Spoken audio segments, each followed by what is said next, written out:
In the news this week, a pro-life pregnancy centre is the victim of a hatchet job by BBC's Panorama. An official report finds little or no evidence of conversion therapy in the Republic of Ireland. And the Isle of Man has withdrawn sex ed lessons promoting radical gender ideology following a backlash from parents. Hello. BBC's Panorama has branded a North East pro-life pregnancy centre coercive and deceptive, while refusing to provide any meaningful right of reply. The series secretly recorded Tyneside Pregnancy Advice Centre in Newcastle, which has a Christian ethos and is open about not providing abortions. The programme allowed abortion giants BPAS and Marie Stopes to dismiss the advice given without challenge, while broadcasting only snippets of the following statement from Centre Director Chris Richards. TPAC has a 14-year track record of compliance with all of its regulatory obligations. Over 1,200 women have benefited from the work of our staff and volunteers. Panorama could have sought journalistic balance by approaching us directly. Instead, your activist production team chose the prejudicial medium of a secret recording to seek to discredit a registered charity that provides free services to women who request them. An official study has revealed there is little or no evidence that conversion therapy is taking place in the Republic of Ireland.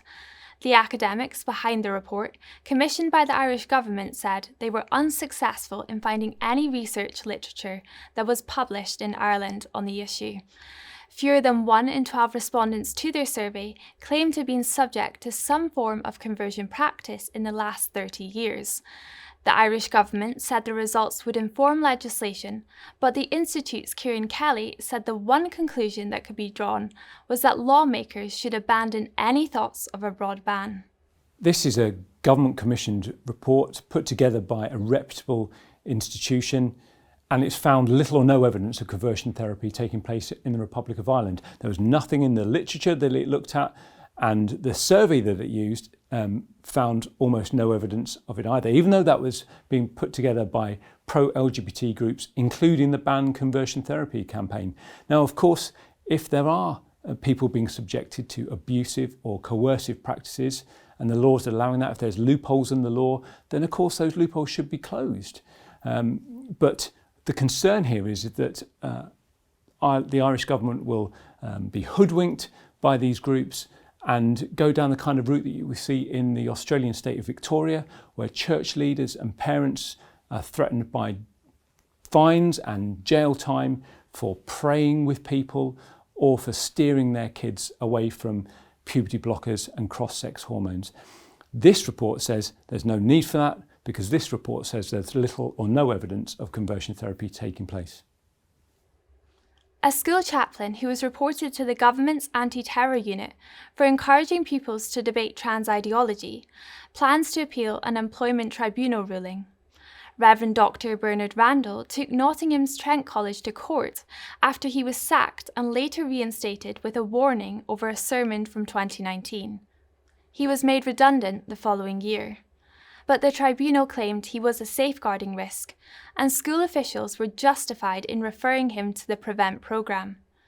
Dr. Randall called it a blow for all those who believe in freedom of speech, in freedom of religion, and in an educational system which opens the minds of young people rather than narrowing them or imposing an ideology that many or most in our society find troubling. And finally, the Isle of Man has withdrawn its sex education lessons following complaints from parents that a drag queen told 11-year-old children there are 73 genders.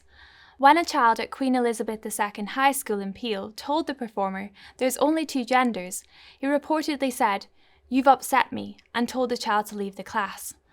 11-year-olds at the school were also taught about sex swap surgery and given a graphic, disproportionate, indecent presentation of sexual acts. The island's Department of Education, Sport and Culture is commissioning a review to gain an independent understanding of what has taken place. Westminster MP Miriam Cates applauded the authorities on the Isle of Man, but said similar and worse materials are being used in schools across the UK, and the Department for Education has persistently ignored whistleblowers who raise concerns. The UK government needs to take its lead from the Isle of Man. Well, that's all for this week.